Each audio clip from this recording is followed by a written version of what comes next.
안녕하십니까, 주식선입니다. 오늘은 빅히트 엔터테인먼트 10월달에 상장되는 빅히트 엔터테인먼트에 대해서 얘기를 해볼까 하는데요. 영상을 올리기 전에 이 영상은 종목 추천이나 종목 리딩이 아님을 미리 밝혀두고요. 제 개인적인 의견을 올리는 영상이니 참고하시기 바라겠습니다. 빅히트 엔터테인먼트가 드디어 상장이 되죠. 이제 10월 추석 연휴가 끝나고 10월 5일하고 6일날 이제 양이틀간 일반 투자자 대상으로 공모주 청약이 들어가고요. 기관 투자자 대상 수요 예측에서는 1117대 1의 높은 경쟁률을 기록하면서 이제 그 기관 투자자 수요가 이렇게 예측이 됐습니다. 과연 빅히트 엔터테인먼트 이제 시가총액이나 주가나 그런 것이 앞으로 어떻게 움직일 것인가 예측을 해보려고 하는데요. 투자 설명서를 한번 보겠습니다. 지금 보시면은 13만 5천원으로 가장 상단 밴드로 이제 확정이 됐고요. 모집 확정 총액은 지금 9,625억 5천만원으로 확정이 됐습니다. 이렇게 되면은 이제 가장 상단으로 이제 13만 5천원으로 확정이 됐다는 얘긴데, 이게 만약에 SK바이오팜이나 카카오게임즈나 그런 것처럼 상장 첫날 따상을 치게 된다. 따상이라는 거는 공모가 13만 5천원에 곱하기 2를 해서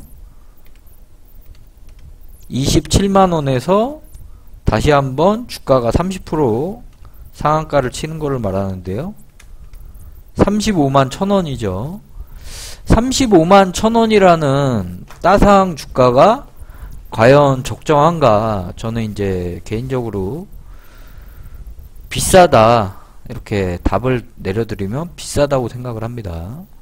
지금 13만 5천원도 저는 비싸다고 생각을 하는데, 만약에 첫날에 따상을 쳐서 35만 1천원으로 첫날 종가가 마감을 한다면 상당히 비싸다고 저는 개인적으로 생각을 합니다. 투자 위험 요소를 보시면요, 투자 위험 요소에 이제 엔터테인먼트 관련주죠. 방탄소년단 소속사가 빅히트 엔터테인먼트니까 엔터테인먼트 관련주고, 최근 뭐 아티스트 앨범 판매 순위 이렇게 비교를 해놨는데요. 뭐 엑소, 그리고 뭐 이렇게 플레디스, 뭐 세븐틴, 워너원 뭐 이렇게 비교를 해놨는데, 제가 볼 때는 방탄소년단이 독보적이긴 하죠. 당연히 독보적이고 매출이 다른 데랑 비교를 할 수가 없을 정도로 높긴 하지만, 과연 상장 첫날 따상을 가게 되면 35만 1천원인데 그 주가가 적정한가는 저는 조금 의문이 듭니다. 왜냐하면은 총 주식수를 한번 봐야 되는데요. 총 주식수를 한번 보겠습니다.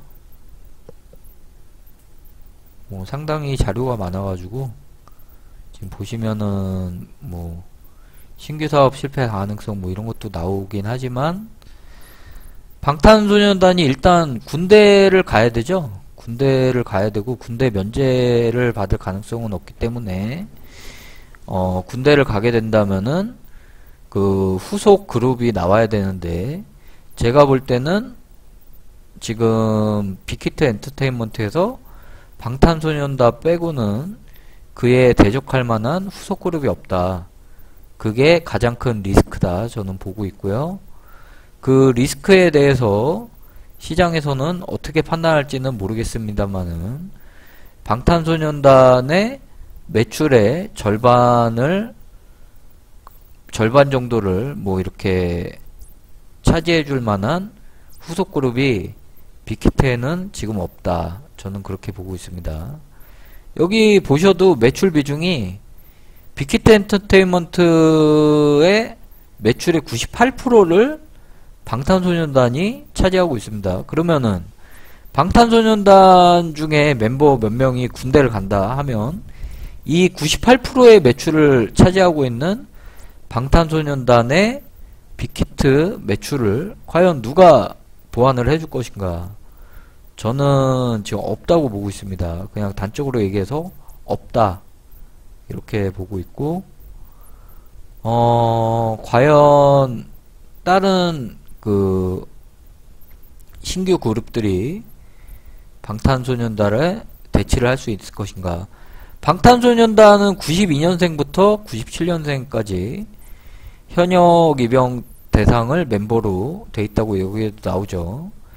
2021년 말일까지 병역법에 따른 입영 연기가 가능할 것으로 판단하고 있다고 하지만, 뭐 이게 언제까지나 뭐 영원히 입영을 연기할 수는 없기 때문에 그 위험에 따른 여기 이제 투자 설명서에도 나오죠.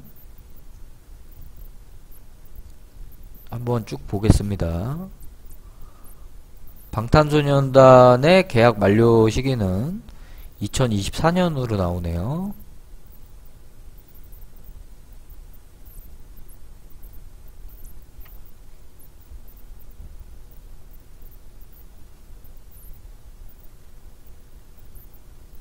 쭉 한번 보겠습니다.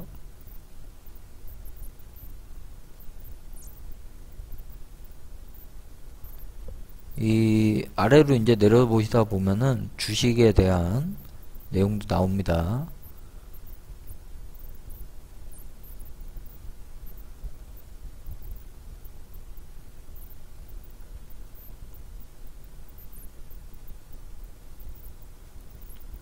일단은 방탄소년단이 매출의 98%를 가지고 있기 때문에 저는 빅히트 엔터테인먼트를 고밸류로 보고 있는 것이고요. 후속 그룹들이 계속해서 나온다고 하면 모르겠지만, 자 이제 유통가능 주식수가 나오죠. 총 주식수가 3,384만 6천 주고요. 유통 제한 물량이 70% 가까이 되네요. 그러면은 유통 가능 주식수는 이제 29.7%가 됩니다. 상장되면은.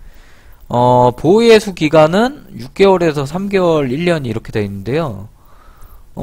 최대 주주 보유예수 기간이 생각보다 짧습니다. 6개월이네요. 6개월이고, 2대 주주 넷마블도 상장일로부터 6개월간 보유예수고요. 우리사주 조합은 이제 상장일로부터 1년이다. 그러면은 유통가능 주식수가 1000만 주 가량 되는데요. 이 1000만 주가 과연 6개월 동안 이 주가를 유지할 것이냐? 저는 그렇지 않다고 봅니다. 13만 5천원까지는 이해를 하겠지만 그게 2배 올라서 30% 상한가까지 쳐서 35만 1000원을 첫날 기록한다면은 저는 절대로 매수를 하기에는 부담스러운 가격이라고 보고 있고요. 수급 쏠림 현상으로 뭐 이틀 연속 상한가가 나올 수도 있겠지만, 카카오게임즈처럼 단기 이슈로 끝나고 바로 주가는 자리를 찾아갈 것이다. 이렇게 보고 있습니다. 그렇기 때문에 공모가 된다면은 당연히 공모 배당 받으신 분들은 대박이 나겠지만, 대박도 아니에요. 사실 1억을 입금하면은 한 주 정도 받을 수 있다고 하네요. 그러면은 뭐 1억 입금해서 한 주 받아봤자 그걸로 수익 내봤자 뭐 몇십만원 밖에 안 되겠죠. 그러니까 사실상 대박은 없는 거고요. 상장된 다음에 매매를 해서 상한가를 먹는다? 이거는 거의 불가능하다고 보시면 됩니다. 여러분들이 그동안 보셨겠지만 SK바이오팜, 카카오게임즈 상따 매수에서 수익 내신 분들 없을 겁니다. 상따 매수가 되는 순간 주가는 급락하는 거기 때문에 매수가 안 되게 뭐 2, 3일간은 상한가를 칠 수도 있겠지만 매수가 되는 순간부터 이 종목은 1000만 주의 유통 물량이 나온다. 이렇게 보시는 게 맞겠습니다. 그래서 제가 볼 때는 최대 주주 보호예수 기간도 1년이 아니고 6개월이고요. 2대 주주 넷마블 보호예수 기간도 6개월, 뭐 사모투자 회사 보호예수 기간도 3개월. 저는 짧다고 보고 있고요. 이 물량이 추가적으로 추후에도 나올 수 있다. 그래서 빅히트 엔터테인먼트는 저는 고밸류를 받았다고 생각하고, 상장이 된다면 오히려 공모 받으신 분들은 수익을 챙기시는 게 맞을 것 같고, 매매를 하지 말고 관망을 하는 게 좋을 것이다. 저는 개인적으로 이런 의견을 드려봅니다. 어쨌든 10월달에 빅히트 엔터테인먼트 상장이 이슈가 되긴 될 거지만 상따 매수를 해서는 수익을 낼 수 없다. 이렇게 정리를 해드리고 영상을 마치도록 하겠습니다. 영상 보신 분들은 구독, 좋아요 버튼 한 번씩 눌러주시고 상단에 있는 후원계좌 카카오뱅크로 후원 한 번씩 부탁드리겠습니다. 감사합니다.